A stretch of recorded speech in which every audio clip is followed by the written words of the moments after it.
সবাই দেখি ইকরা মেয়েটার জন্য কেঁদে বুক ভাসিয়ে দিচ্ছে। সবাই বলছে আলভি দোষী, কারণ সে বউয়ের সাথে প্রতারণা করেছে। আলভি যে আস্ত একটা শয়তান তাতে কোনো সন্দেহ নেই, কিন্তু আলভির থেকেও সবচেয়ে বড় প্রতারক হচ্ছে ইকরা, যে নিজের সন্তানের সাথে প্রতারণা করেছে, সন্তানকে ঠকিয়েছে।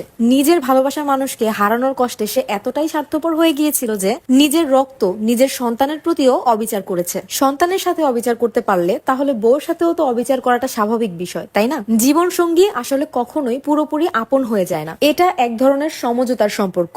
হাজবেন্ড যদি ওয়াইফকে ভালো রাখে তাহলে ওয়াইফও হাজবেন্ডকে ভালো রাখে, ঠিক সেভাবেই ওয়াইফ যদি হাজবেন্ডকে ভালো রাখে তাহলে হাজবেন্ড ওয়াইফকে ভালো রাখে। কিন্তু সন্তান কোনো সমঝোতা নয়, এটা আপনার শরীরের অংশ, দায়িত্ব।